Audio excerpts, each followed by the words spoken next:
Dan Berarti nggak itu ya, nggak free visa gitu ya, nggak kayak ke Malaysia, nggak. kalau visanya sih free ya, Oh, visa tidak free. ada, visanya free. Oh, oke oke ya.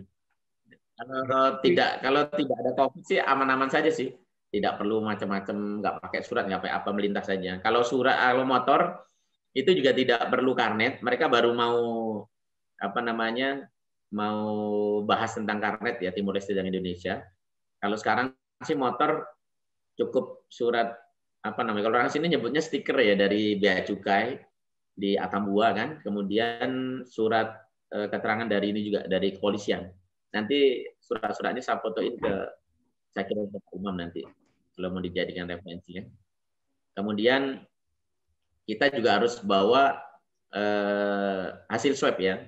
Ya ya. kemarin saya kasih rapid, saya kasih swab juga surat bebas COVID lah. Walaupun di sini juga wajib karantina, mau positif negatif juga di karantina juga gitu kan. Terus di swab lagi. Setelah 10 hari di karantina terus di swab. Saya hari ini tadi udah 10 hari dan tadi di swab tadi. Kita swab ulang. Jadi mereka tidak langsung percaya dengan surat Indonesia itu kan. Iya, iya. Apa-apa. Berarti Kita aja sekarang prosedur. sekarang posisi di tempat karantina gitu ya, dan karantina mandiri. Ini menarik nih Pak, kalau Ya. boleh saya tanya, itu biaya $50 per orang, dan Pak Lili dapat diskon untuk 2 orang tetap $50. Eh, $50 untuk 2 orang, apa? Kalau boleh diceritakan kondisinya gimana, fasilitasnya apa saja kayak gitu. Ya. Fasilitas sangat baik sih. Kamar bagus, luas kan. 2 tempat tidur per kamar, kemudian ada AC-nya. Kemudian makanan pun juga sangat bagus, sangat layak kan. Lauknya daging semua. Pokoknya kebutuhan gizinya cukup lah. Kemudian sarana publiknya juga bagus, tempat duduk, tempat berjemur, kamar mandi, tempat nyuci apa ada semua sih. Listrik juga sangat oke. Cuman kalau internet ya sendiri ya. Jadi tidak disediakan wifi. Pokoknya cukup lah. Kalau pelayanan bagus, kemudian tiap pagi juga dicek medis, kemudian apa namanya, ya pokoknya bagus lah. Saya kira tidak ada yang kurang sih. Makanan sampai nggak kemakan kalau saya mau badan. Kadang belum lapar udah datang makan. Sampai bosan Tambah itu gemuk nih saya, Pak Imam. saya lihat mungkin bosan terus bikin mie yang pahit-pahit gitu ya. Ya itu warga-warga sini. Jadi ada beberapa warga juga yang dikarantina di sini. Mereka biasa makan apa? Daun pepaya, kates itu kan. Jadi mereka masak mie untuk rasanya kan, dan ngerebus daun pepaya itu. Mereka udah biasa minum itu untuk obat malaria karena di sini banyak nyamuk kan. Banyak nyamuk, banyak apa ya? Mungkin supaya badan itu lebih tahan, dan awalnya saya nggak suka itu karena pahit banget kan. Tapi lama-lama udah 10 hari ini udah kayak kecanduan itu. Pokoknya asal pucuk daun kates di sekitar sini udah agak hijau, udah tuh petik, masak. Lagi pulang Ini untuk kegiatan juga sudah ada kegiatan yang lain. iya. Nah ini 10 hari di karantina. Kegiatannya apa saja di situ? Ya kalau kita ya kegiatan harian aja sih, nggak banyak kegiatan berat ya. Paling pagi habis subuh ya sarapan kan sama teman-teman, ngobrol di depan dan sambil jogging gitu kan, olahraga di sekitar apa namanya komplek. Kemudian ya itu tadi kadang iseng-iseng masak mie sama daun kates, terus kadang bersihin apa, nyapu-nyapu di depan, bersihin kamar mandi supaya ada bergerak lah gitu kan. Terus itu siang makan siang, terus makan siang ngobrol lagi, ngopi, tidur. Terus itu sore biasanya gerak-gerak badan juga. Nanti malam kita biasa ngumpul-ngumpul sama mereka. Dan apa di sini saya jadi banyak sekali hal yang kemudian bisa saya tulis gitu kan. Dari masing-masing mereka yang ada di sini itu kan karakternya masing-masing. Latar belakang pekerjaannya masing-masing, latar belakang budaya, dan ternyata seru. Ada sopir yang harus dikarantina karena habis bawa mobil dari Indonesia kan. Dan seru mereka menceritakan bagaimana dia menjadi sopir dari masa apa namanya masa perjuangan mereka dulu, Retilin lawan Indonesia, lawan TNI dulu, sampai sekarang itu ternyata seru. Kemudian ada juga orang yang tinggal di dekat perbatasan juga harus karantina karena habis menjenguk ibunya sakit dari Indonesia. Dia ceritakan tentang ibunya, kemudian dia ceritakan tentang bagaimana mencari rezeki di perbatasan. Jadi seru sekali. Apa namanya, nggak habis lah. Setiap malam itu kita menggali cerita dari mereka. Ada juga beberapa mahasiswa yang pulang dari Indonesia, kemudian harus karantina di sini. Apalagi kan sedih kemarin Pak Imam, pas mereka hari raya kan, tanggal 25, Ya. mereka Natalannya di camp isolasi itu banget itu. Anak-anak tidak ketemu ibunya, kemudian ada yang sopir itu anaknya 9 tuh, istrinya sakit di Dili. Dia tidak bisa ketemu dengan istri dan anak-anaknya. Kemudian ada juga yang anaknya 5, dia kerjanya serabutan, jadi aslinya istri sama anak-anak ya nggak tahu di rumah itu harus utang-utang dulu apa kan. Sampai saya pun ada sedikit rezeki ya udah dibagi-bagi aja lah itu kan. Kita beli makanan, beli ini. Luar biasa lah Pak Imam, semua takdir Allah itu baik. Awalnya saya tidak mengira akan seasik ini di isolasi itu. Ternyata asik dan sangat sangat dekat, kemudian udah kayak keluarga sih sama warga sini. Dan kemarin yang udah pulang-pulang itu pun udah pulang, mereka masih sering hubungin ya dari Dili, dari kampungnya itu telepon, nanyain badan, nanyain ini. Luar biasa. Banyak cerita ya Pak ya. Masya Allah. Nah, nanti ditulis Iya. juga nih kan, mungkin di buku gitu ya. Ya, ya. Mungkin saya pertimbangkan untuk satu buku ini. Iya. Perjalanan ke Timor Leste kayaknya gabungkan. Jadi satu buku Right to East, satu mungkin. Iya. Karena Iya. seru sih. Dan banyak mungkin bisa dijadikan motivasi untuk banyak orang gitu. Ngomong-ngomong di situ bahasanya apa? Bahasa Indonesia atau bahasa apa itu? Timor Leste itu pakai bahasa apa sih Pak? Kalau orang Timor Leste bahasanya Tetun ya. Bahasa Tetun kalau bahasa nasional mereka. Tapi juga banyak juga pakai bahasa Portugis ya. Portugal, bahasa Inggris juga beberapa. Tapi kalau di daerah perbatasan katanya sih juga sampai ke Los Angeles di ujung Timor Leste itu bahasa Indonesia familiar ya. Karena dulu pernah menjadi bagian dari Indonesia, pernah jadi provinsi, jadi mungkin bahasa Indonesia itu juga sudah sangat-sangat sangat umum lah dipakai di Timor Leste. Walaupun kadang kalau yang sudah biasa pakai Tetun dia pakai bahasa Indonesia juga saya bingung juga mengartikan. Karena kadang-kadang polanya udah berubah dari merangkan diterangkan jadi diterangkan menerangkan gitu kan. Jadi DM jadi MD. Jadi kadang kalau bahasa nasionalnya Tetun dia. Kalau tulisan-tulisan rata-rata pakai tulisan Tetun. Ada juga beberapa yang Portugis sih. Campur-campur kalau bahasa mereka ada bahasa kayak tanggung jawab itu responsibiliale apa namanya itu. Jadi hampir sama, ada sih. Kalau kita biasa membaca atau apa sih gampang, nggak begitu susah untuk mencerna mereka. Akar katanya mirip-mirip gitu ya? Ada mirip-mirip sih. Oke, iya. Rame nih. Nah, terus ini rencana keluar dari karantina berarti nunggu 4 hari lagi. Ini ada kegiatan khusus yang lainnya nggak selain ketemu Pak Sanana Gusmao? Jalan kemana gitu? Silaturahmi paling pertama ada 4 hal sih yang penting. Yang pertama ke KBRI dulu. Jadi datang ke sana saya KBRI untuk melapor. Kemudian setelah itu bertemu dengan beberapa biker di sana, kelompok biker di Timor Leste. Untuk ya sharing tentang perjalanan. Kemudian mereka akan antarkan kita untuk bertemu Pak Sanana. Jadi teman-teman biker nanti yang antarkan kita ketemu Pak Sanana. Saya juga minta ditemenin sih sama mereka. Dan setelah itu baru kita penyerahan Quran ke Masjid An-Nur pada Ustadz Muslim ya, Ustadz Muslim dan Ustadz Ali Sagran mungkin kita ketemu di sana. Setelah itu sudah selesai. Rencana sih ketemu dengan ini veteran isolasi ya. Jadi teman-teman yang sudah pulang itu minta ketemu lagi di Dili, minta reuni. Reuni alumni isolasi katanya. Oh iya boleh lah gitu. Iya. Minta reuni.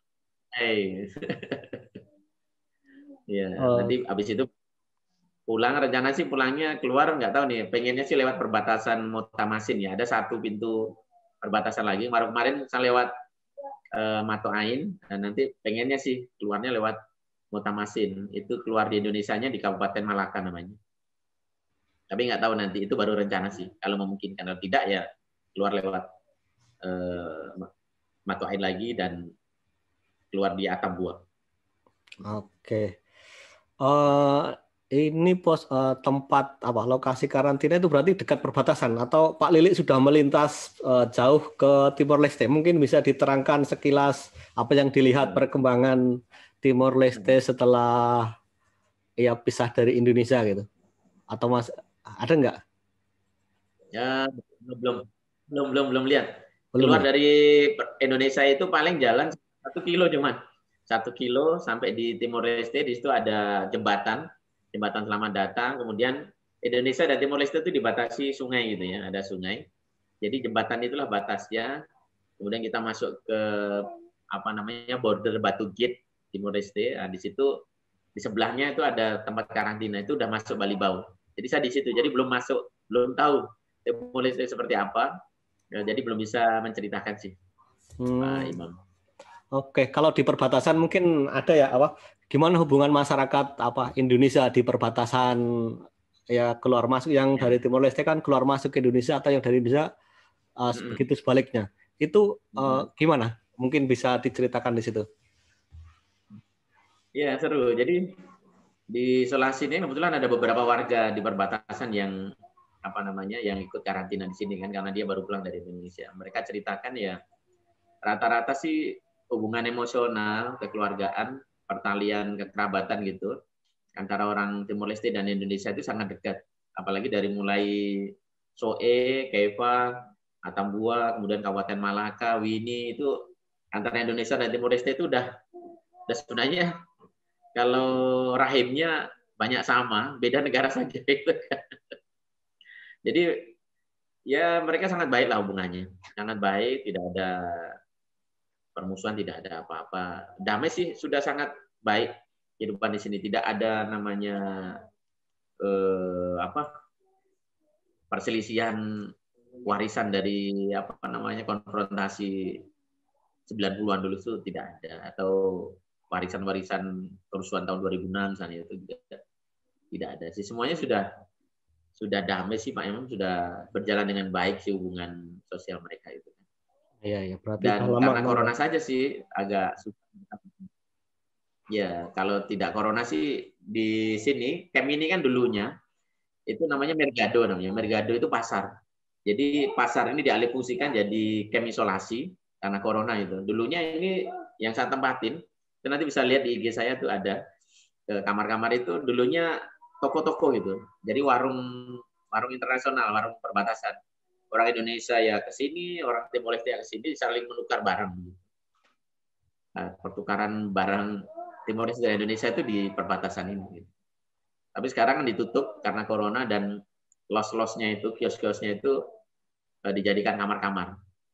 Dirubah menjadi kamar-kamar untuk isolasi. Oke, berarti bisa disimpulkan lagi bahwa sisa-sisa permusuhan, sisa-sisa apalah sejarah yang dulu nggak enak itu udah terhapus gitu ya, udah membaik seperti apa lebih baik lagi gitu ya, udah nggak ada friction di antara masyarakat yang pro dan kontra gitu. Ya, saya lihat secara fisik tidak ada ya. Kalau yang tersembunyi dalam batin saya tidak tahu. Tapi yang jelas mereka sangat baik dan welcome sih. Orang Indonesianya welcome sama orang Timor Leste juga sama. Saya lihat sih tidak ada sih. Nggak tahu kalau apa namanya iklim di atas saya tidak tahu ya. Tapi kalau di bawah sih harmonis. Oke. Gitu Pak Imam. Oke.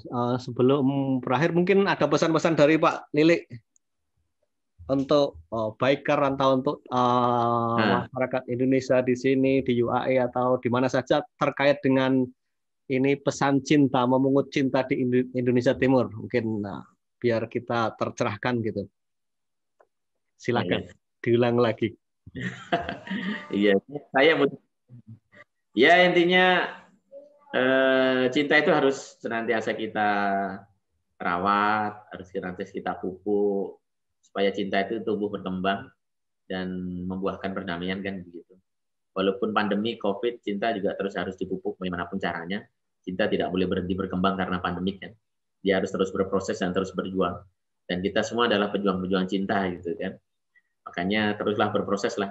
Walaupun ini masa-masa pandemi, yang jelas kepada teman-teman biker ataupun siapa saja yang ingin beraktivitas keluar, itu ya tetap jaga protokol kesehatan dengan baik, menjaga diri kita maupun juga orang lain, memproteksi dengan baik. Kemudian ya ikuti prosedur lah. Di mana tempat kita akan datang, kita ikuti prosedur, nggak usah banyak ngeyel. Misalnya kita masuk Timor Leste, kita disuruh ini, disuruh itu, kita ngeyel. Nah, kalau ngeyel nggak usah ke sana gitu kan. Kadang kan ada yang ingin memaksakan tapi protes-protes, pengen masuk tapi protes-protes gitu kan. Ya kalau tidak ingin ribet, tunggu aja apa namanya corona ini hilang gitu kan. Corona ini berlalu. Karena banyak yang bertanya, "Oh, kok ribet Mas begitu begini?" Iya. Kalau nggak corona sih nggak ribet. Jadi kalau pengen nyaman berkunjungnya nanti setelah Covid saja gitu kan. Itu yang kedua. Kemudian yang ketiga, ya karena sekarang kita sedang berjalan sambil mengumpulkan donasi untuk wakaf Quran pada teman-teman yang ingin ikut serta mewakafkan apa namanya dananya dalam bentuk Al-Qur'an Tikror ya untuk para penghafal Quran di Timur Nusantara. Itu nanti bisa disalurkan lewat leaflet yang nanti saya kirimkan ke Pak Imam, nanti mungkin bisa ditampilkan di situ. Insya Allah akan kita tutup sampai di Jambi. Nah, sampai di Jambi nanti dapat berapa, baru kita bagi ke 5 tempat tadi Pak Imam kita kirim dari Jambi Qurannya. Sambil yang akan kirim langsung dari Jambi atau dari Bandung mungkin. Karena Qurannya terbitan Bandung. Gitu Pak Imam. Mungkin itu beberapa pesan. Intinya teruslah menebar cinta, jangan bosan-bosan, dan teruslah menjadi pejuang-pejuang cinta. Insya Allah perdamaian akan segera terwujud di muka bumi ini. Itu Pak Imam. Baik Pak Lili, terima kasih atas waktunya. Sangat luar biasa sekali ini, ternyata banyak cerita. Mungkin nanti kita sambung lagi ya, lain waktu. Salam-salam untuk setelah kita ini session hari ini, setelah keluar dari karantina, siap. Insya Allah berbagi lagi. Untuk saat ini saya cukupkan sekian. Terima kasih sekali lagi Pak Lili. Semoga misinya dan semua rencana bisa terlaksana dengan baik dan bisa kembali ke rumah sehat bertemu dengan keluarganya. Amin.